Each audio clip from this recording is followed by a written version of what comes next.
7:30. We all stand for the pledge of allegiance.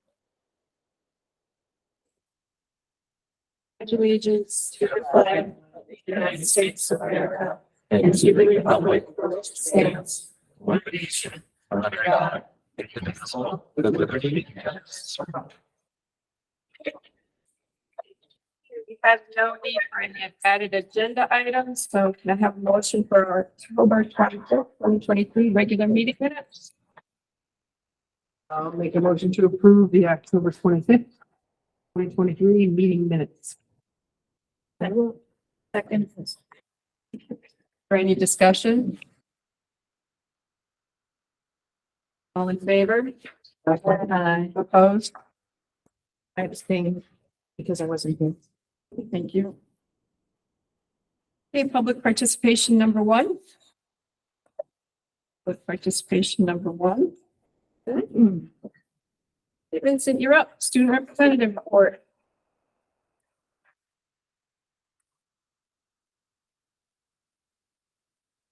On Monday night, Robert students and families participated in Family Mileage Club. We are now inside running and walking the hallways. Many students are earning their green lights on Reflex Map. There are even 8 students who have reached the fluency level. On Friday, Robert School will celebrate Veterans Day with our annual boot camp.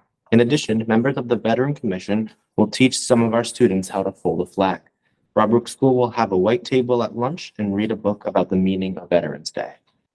East Windsor Middle School will be writing letters to veterans and learning about Veterans Day during advisory. The letters will be delivered to veterans for Veterans Day. East Windsor Middle School has 24 students running in the Veteran Day road race on Veterans Day. The middle school cross-country team ran in Wickham Park Invitational on November 4th. Honor roll and report cards will be posted on November 10th. The 7th grade will have their first quarter award ceremony on November 10th as well. East Windsor Middle School band attended Battle of the Bands at UMass last week. And East Windsor Middle School sports will be starting right after Thanksgiving break. On November 27th, the 5th and 6th grade boys tryouts are at 3 to 4:30. On the 28th, the 7th and 8th grade boys tryouts are 3 to 4:30. On the 29th, the 5th and 6th grade girls tryouts are 3 to 4:30. And on the 30th, the 7th and 8th grade girls tryouts are 3 to 4:30. The high school has hosted its first 3-hour breakfast of the school year last Friday. Teachers were asked to nominate students who are ready, responsible, and respectful. Students were honored with their families in attendance. Each student received a gift card donated by Dunkin' Donuts, a high school pen, and a certificate. We'll be doing these once a quarter to honor students who are doing the right thing. As the fall sports season comes to the end, the high school is preparing for the winter season.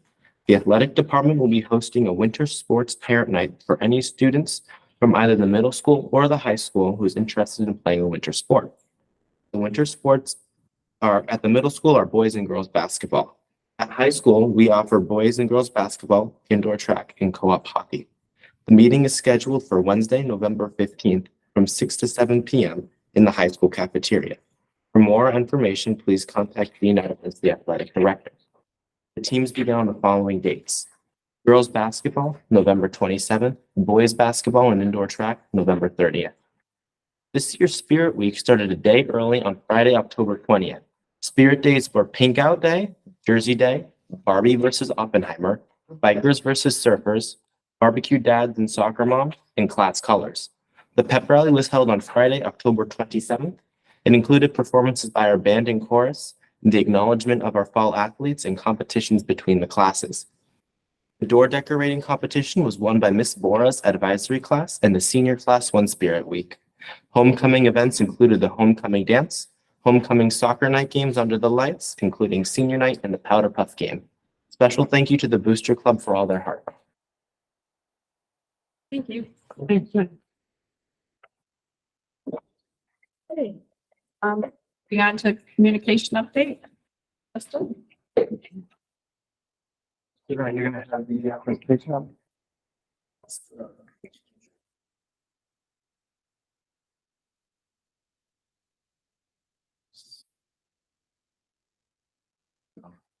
Well, you may or may not remember that last month we had a community survey of our expectations our community has for our school system and the experience that they have in our school system. And so tonight on the slides I'm going to present is sort of a synopsis of some of the more important data points of that survey. And I believe in your packet, you have the full survey results as well. So if we go to the first slide. I want to show you here is what we call a gap analysis, and some of you may be familiar with this, and some of you may not be familiar with this. But a gap analysis measures what the expectation is of a customer, and the customer in this case being our parents and our students in our community, and the experience, which is what the reality is of their situation. Whether it's a restaurant or a department store or a school like ours, what they expect and what they experience, if it's close together, it means we have a pretty strong reputation or a pretty strong brand. If that expectation and that experience is really wide apart, it means we've got a pretty big weak spot. And in those weak spots, some of those may be operational, some of those may be rumor driven, and some of those may be a reality for us from a management standpoint.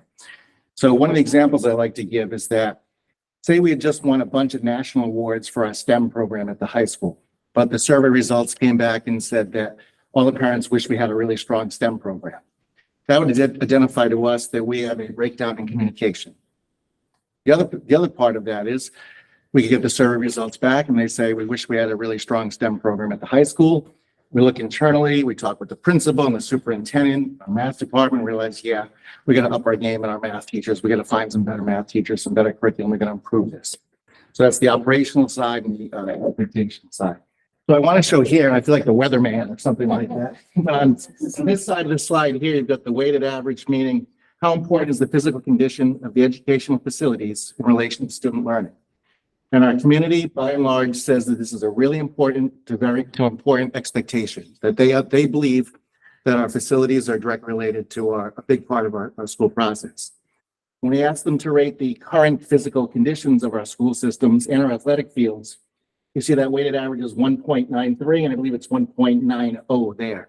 So you've got a really wide gap between what our community wants in their school facilities and campus athletic fields and so forth, and what their experience is there. And that really isn't a surprise to any of us, especially those of you who've worked on our CIP, capital improvement plan, and also some of you have thought discussions with the superintendent on what's our long-term forecast and plan for improving our school facilities.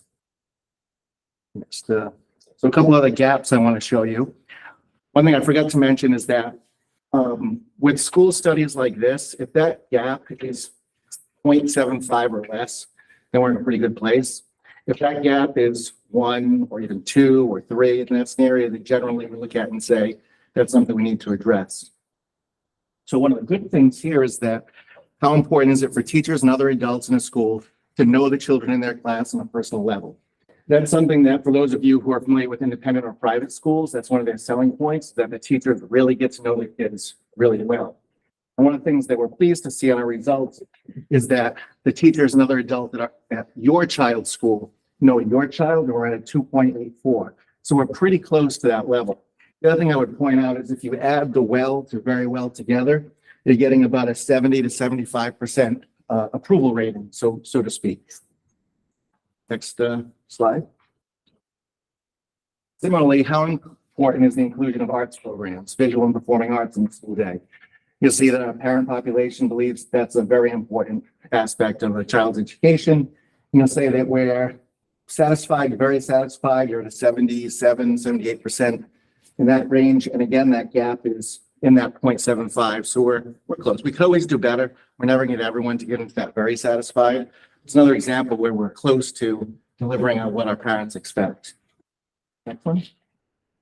Music and chorus, you'll see a similar issue where the parents' population in this wants more in our music and chorus programs. You'll see that their expectation for that is at the 3.4, but what we're delivering on there is a 2.3. So that's an area we identify and say, how do we resolve that? Next one. After school activities, sports and clubs for students, you'll see our parent population really values that. You see that we're a little bit closer, but there's certainly some room for improvement there. This question speaks to the rigor in the classroom. And I think that's something that our assistant superintendent would appreciate too, about how important is the ability of teachers to challenge students at all learning levels and abilities. You can see that our parent population thinks this is really important with the 77% in the very important category. But you'll see that 57, 67, 77, 81% are unsatisfied to very satisfied. So we're close in delivering on the rigor that our parent population wants. Any questions so far as I go through this?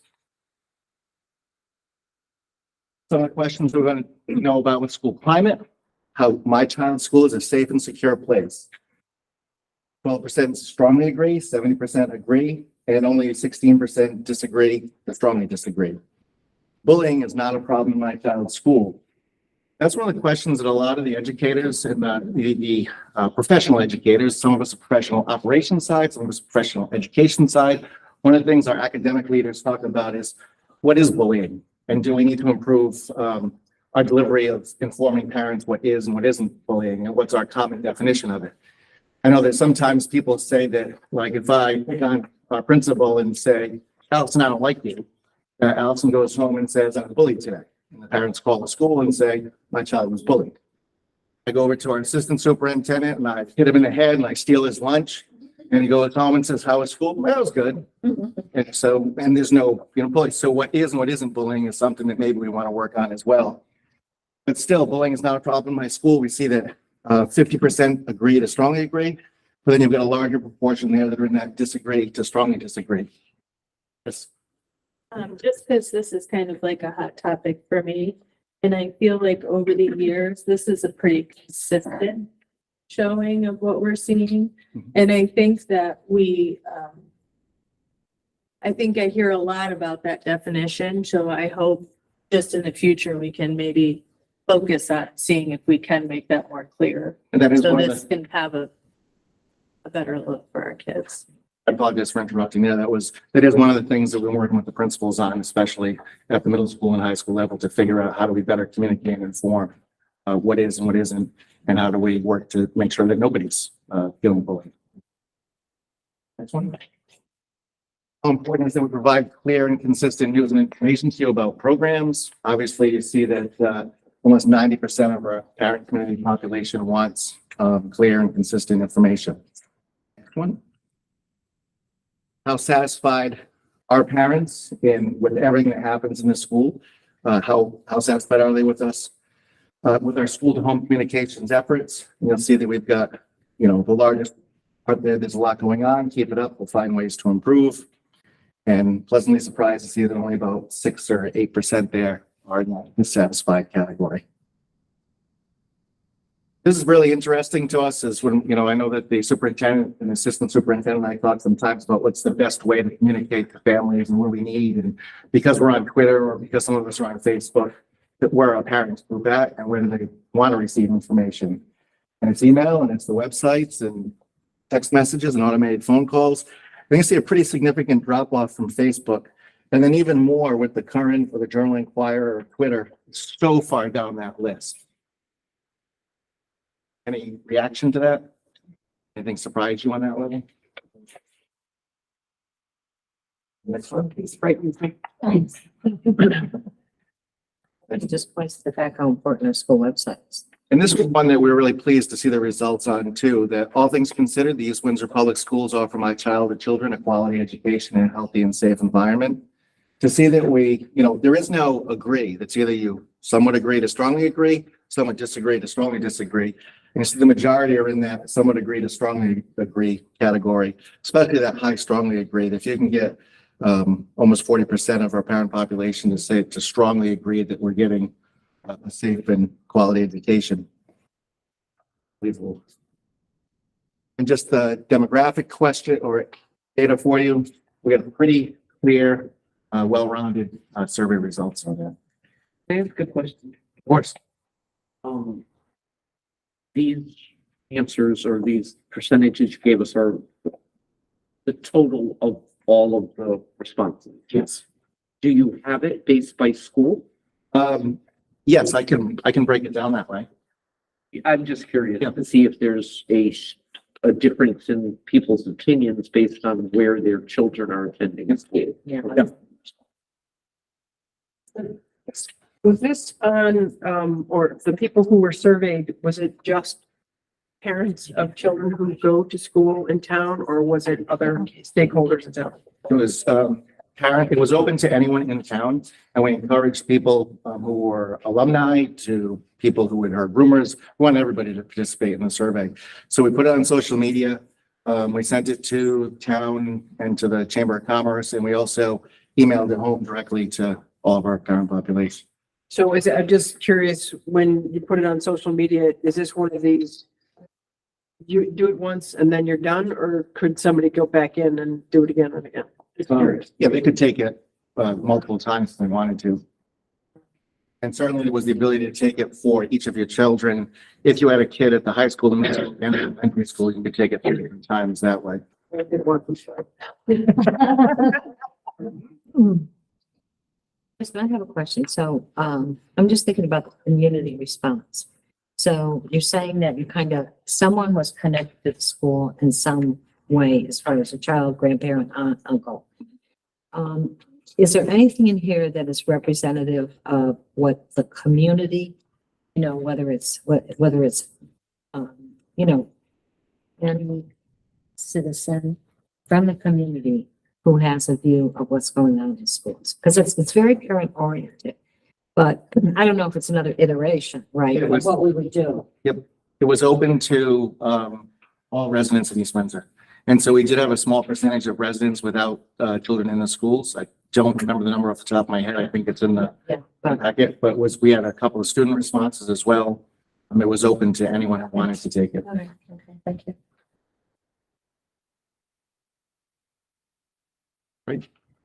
Any other questions for Justin? Interesting. Yes, it's not. Yeah. Thanks, Justin. So I have a question for Justin. Of course I do. I have a question. So overall, when you're looking at this, Yep. right, and you kind of talked a little bit about, it, will you, as a based on this, kind of give maybe some of your recommendations, right? I'm looking at this. You're looking at it from a different point of view. Based on what you're seeing here, could we have a report on some of the recommendations that you think we should be prioritizing? So let's report. Sure. I believe at our next ATM meeting, our whole leadership team is going to look at the data, a little bit more deeper dive and break down Okay. some of this stuff. I've also started to pull the old surveys that we've done and to make some comparisons there to see areas where it changed, where it moved the needle, so to Yep. speak, Yep. from last year and certainly 3 years ago. That's all part of that next step and analyzing it. And then certainly hearing from the principals and the rest of the directors, on their thoughts and reaction to it and what some of the areas that are clearly, rumored in the community that we can address and what are some areas that we need to work on. Would you have parents kind of do some work on this as far as what recommendations you have, you know, would parents have their eyes on this and so? One part I neglected to share, we had several open comment questions in the survey. And one of the questions I believe was, given the chance to talk directly to the superintendent, what's the one thing you, want the superintendent and the board to focus on? Yep. And what's one thing that the school is doing really well? And we had about 300 written responses. Wow. Now, they were promised anonymity in those. Right. So I'm reading through those and bringing some of the repeating themes out. Right, in that process too. And then we'll see that at some point. Yes, yep, I could do that. Excellent. Did we have many staff do the survey? I believe, I'm not sure, I think in the back of the larger packet that's in here, there has those numbers. Yeah. I need better glasses for when. I Let's suppose. have it in college. Yeah. Yeah, if you had it. 79.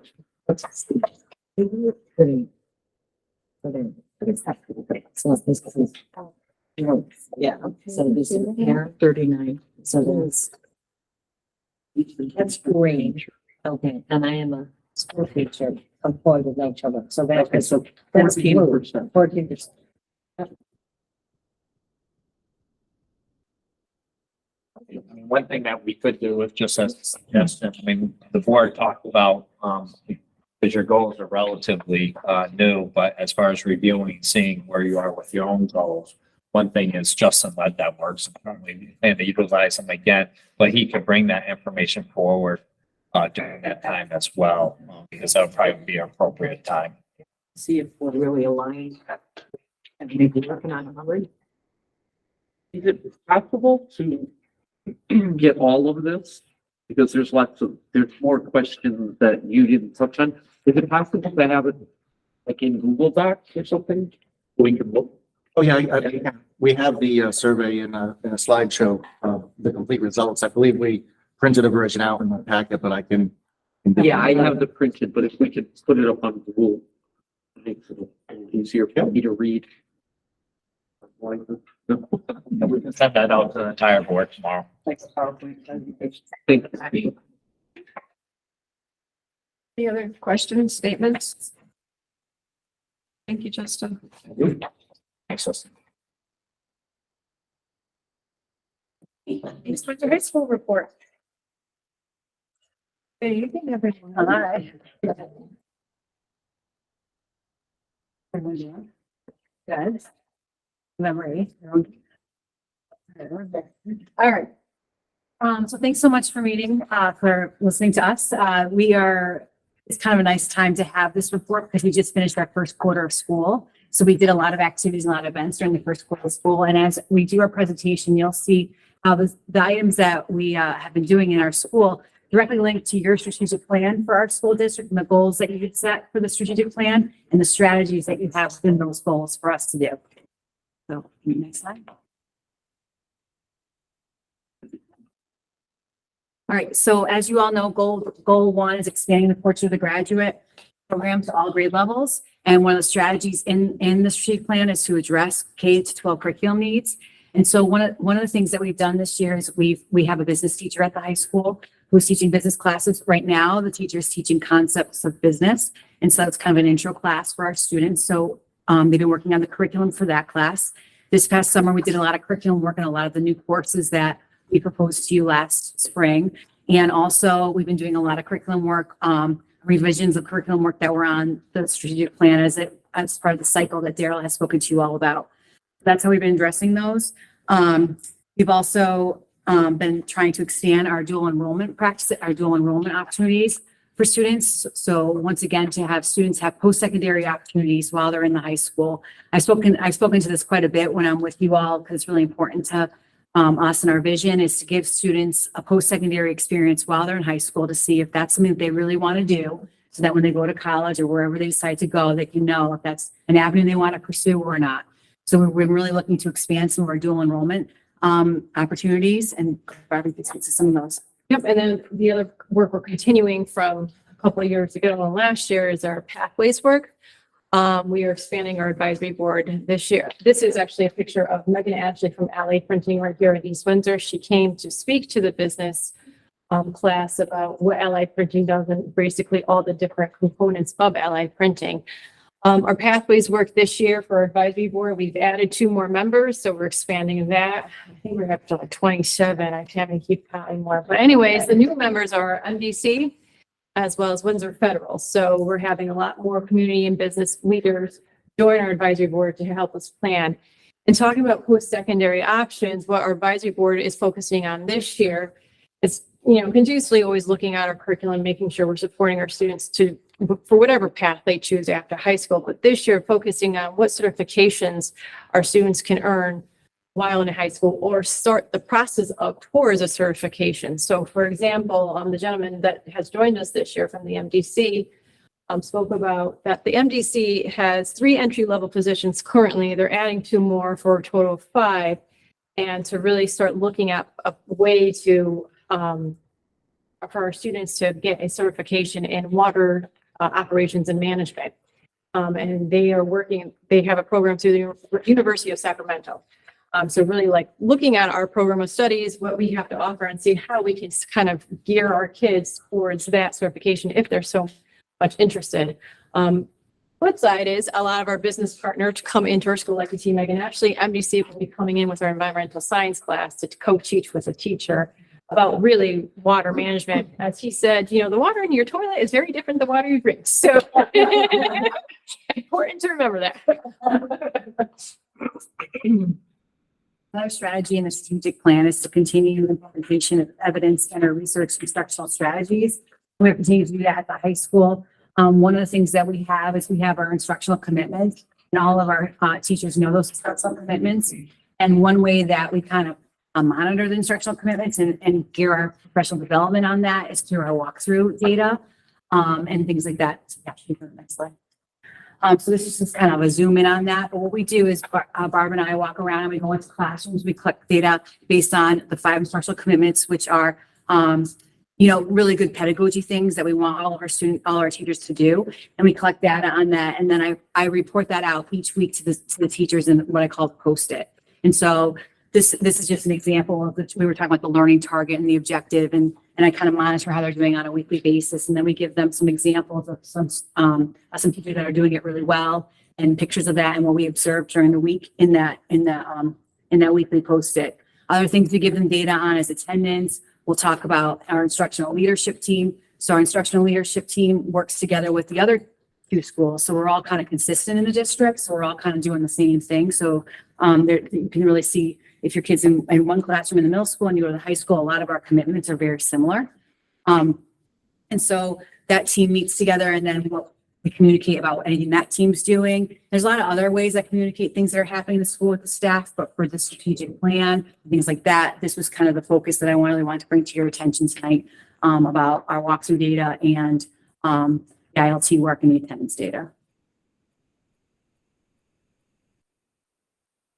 Goal 2 is providing opportunities for all students to find their own path to success, establish an environment of equity, respect, and responsibility. And the strategy we think that we've really focused on is creating positive connections with families. So this year we had an open house, much similar to when we had last year, where we did it more of a meet and greet style. Right here, you see a picture of the Booster Club in the background, and we have the Arts and Culture Committee there. We also had the Park and Rec there, CHC. So we try to bring in as many different people as we can into the high school. We had over 125 people come, which we thought was really exciting because it rained. I know that's a surprise that it rained, but it rained. It hasn't rained at all. And so we had a soccer game planned prior to it, but that had to get postponed. So we were like really nervous that people weren't going to come out, but they did. So we were really happy about that. So we had over 125 people there. They got to meet and greet their teachers. We had a quartet of boys playing their saxophones. Thank you. And those of you who went, I know some of you were there. It was a really lovely event. We had food. We had some students baked goods in the library. So it was a really nice way to kind of start off the school year and kind of bridge the gap with our community and our parents and the school. And then you heard Vincent talk about the homecoming activities that we had in October. Many of you were there, some of you were there as well. And this is just an example of more stuff that we did with the community and how Booster Club is working with our school to help program for our families. So I think we had a really nice event that night, and it's culminated by senior night. And here's a picture of the seniors and their families. Rand's in the picture. Yes. So yeah, I'd put that one in for you, Fran. No problem. Continuing with goal 2, we're continuing to create a positive learning environment. So as you can see here, this is a world history class, freshman world history class, participating in a circle, really using circles to build community in not only advisory, but content classes as well. This year, our focus was to really support the advisory program.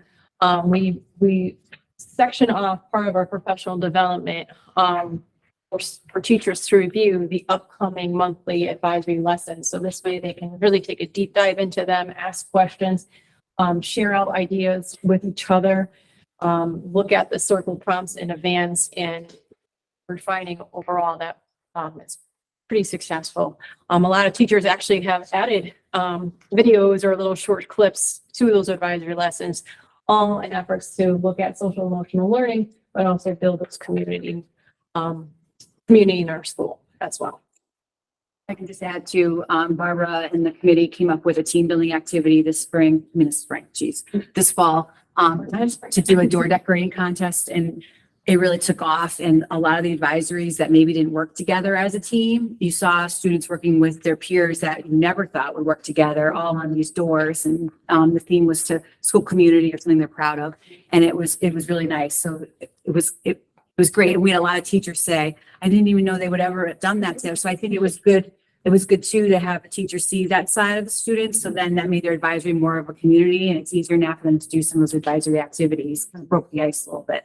Yeah, I think it's growing because now teachers are talking about what do we call weight themes now? Okay, well, we created a monster, but okay, it's all in good here. So goal 3, updating and maintaining facilities, so addressing facility issues, ensuring teaching and learning spaces adequate for today's students and needs. I think many of you have seen it. If you haven't, I can't wait for you to see it. But we have a new gym floor. The stage floor has been stripped and sanded and restained. It's beautiful. And then this is my exciting, and Vincent, you can help me with this. We got a new lighting board. Many of our lights in the auditorium, they were working, but not to 100% efficiency. So for example, if you come to our auditorium, there's lighting canisters up that at one point were supposed to be able to move, they now move. So, and Vincent got a tutorial from the contractor who installed the lighting board. So Vincent, what do you think of the new lighting board? I didn't know our lights could do all of that. And promise we didn't pay him. I promise. We never rehearsed it. This is all screwed up. And it's really exciting because last year's musical, the kids really had a blast. We've had a great community turnout. So I'm just even more excited for this year's musical, which I think you'll be excited to hear about too. But new colors, new movement, just really upping our game. It's going to be really exciting. And then goal 4 is to involve the community, improving community outreach. And the strategy we want to focus on is developing a plan to collect alumni, connect, not collect them. Collect you.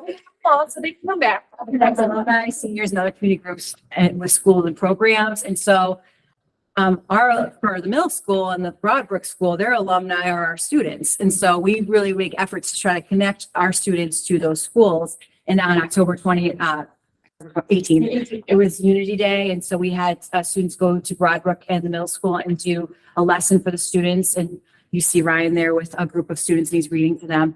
So that's one way that we're trying to link it. And then the other thing we did this quarter is we had our 8th grade visit. We tried to have it early. We're trying to have it early in the first quarter. We did this last year too. Because as you all know, a lot of students have to make their school choice coming up pretty soon. So we're trying to have 8th graders in the building prior to that decision they have to make. And so one of the things they do is they get to pick an elective that they want to go experience at the high school prior to coming. They have and hopefully they get their first choice. But one of the options is that they want to go play with the high school band. So we were able to combine the middle school band and the high school band together on that day, and they got to play for about half an hour together. So just trying to give them more so they can see their path and see how they're coming and kind of bridge the gap from the middle school to the high school. So hopefully throughout the presentation, you saw our links to the Portrait of the Graduate and the strategic plan. This is our group that went out on Unity Day, representing our Read It, Solve It, Write It t-shirts. And I'm sure many of you maybe seen with the number 80 on it, because that's one of our focuses to get 8% proficiency this year. And so that's the end of our presentation. If you have any questions.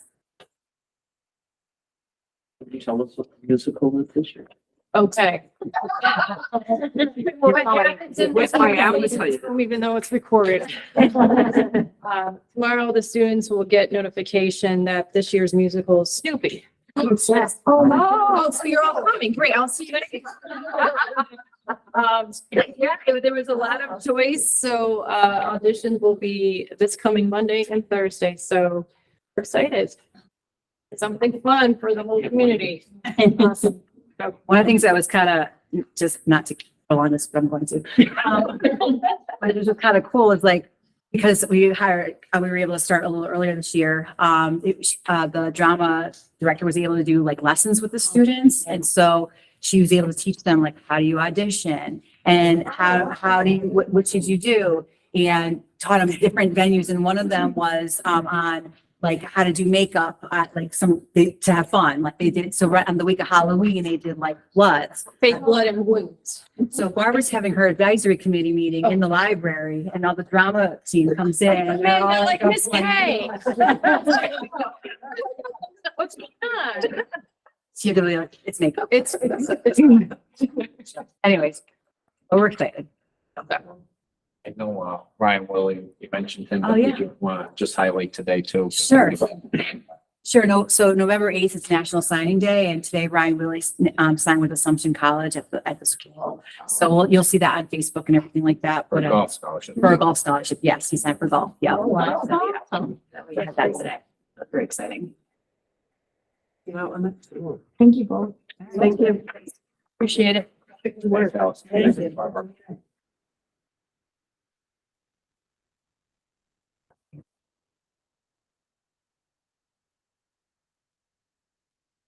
Okay, moving on to new business for a vote. On page 48, you have a Board of Education meeting schedule.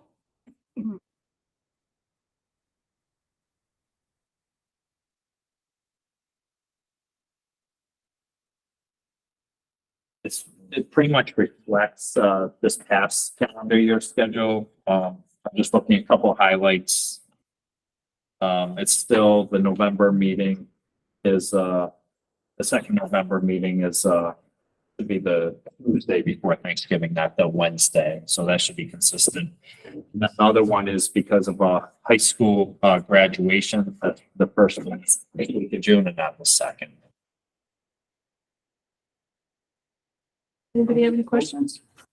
Excuse me? I'll make a motion to approve the meeting schedule for 2024. Yeah, presented. I'll second. Any further discussion? All in favor? Opposed? Okay, thank you. Also on page 49, we have surplus instructional materials that we need to have a motion for their disposal. I'll make a motion that we approve disposal of the materials as listed on this document. Second that. Any discussion? What are we doing with that? We're just throwing it in the trash? I mean, I've already asked that on the town side. They don't want it.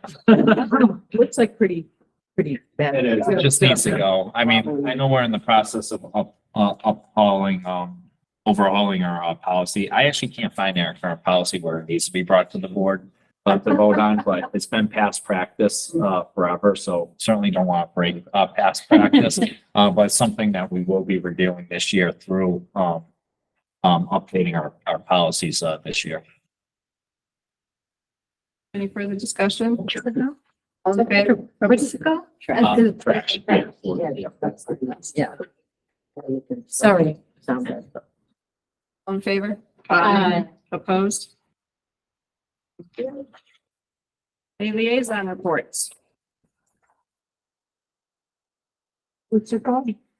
We had the wine tasting last Saturday. Pretty decently attended, and this coming weekend is first bingo, so if anybody is interested in going to first bingo to support state grad. Sunday, 1:00 starts.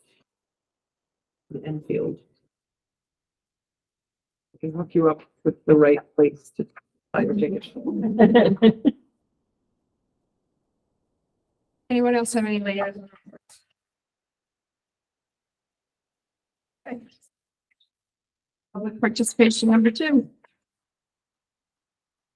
Public participation number 2. Okay. Moving on to miscellaneous. It's just a reminder, before, the next Board of Ed, meeting, at 7:00, we'll be having our outstanding student, ceremony. So we'll certainly send out a reminder, but just put on your radar now. I just wanted to, thank everybody who ran for the board this year. It's not exactly the kindest environment in a lot of areas, and it takes a lot for people to put themselves out there. So I just thank everybody who ran, those who got positions, those who didn't.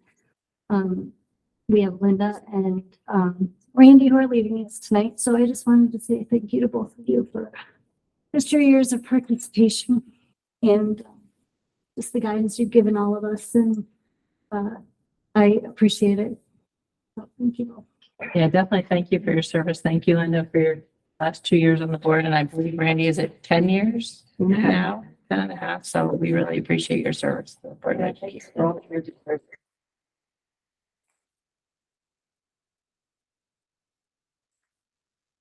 I mean, just say, I appreciate working with all of you.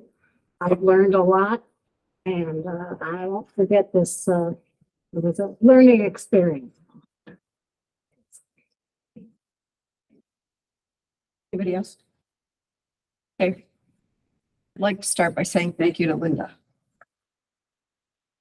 for your dedication and your many long nights that you stayed and dedicated to the Board of Education. I know it was a lot for you, and I truly appreciate your knowledge and your wisdom and everything that you've done for the board. I'd also like to congratulate our people who were reelected and our new board members, Gabby and Carrie. I look forward to seeing your continued positive momentum and growth with East Windsor Public School has achieved and the great things that are yet to be accomplished. Remember, we do this for the students and that politics should be left outside that door. I have truly enjoyed the past 10 and a half years of service to this board, and I will miss it. I'm not going to miss the stress that comes along with it, and especially the past 2 years. I want to acknowledge my family's support and all the time that I wasn't there and that you guys stuck by me. It's been a privilege and honor working with and supporting Superintendent Patrick, Assistant Superintendent Daryl, the admins, and all the staff of East Windsor Public Schools. Keep up the great work, everybody. Thank you, Randy. Thank you. We had a couple of letters from Chief, a letter of thank you, and so a couple of staff accommodation letters. Anybody have any questions? There's a need for an executive session, so a motion to adjourn to executive session. So moved. Second. All in favor? Aye. Opposed? Thank you, everybody. Appreciate it.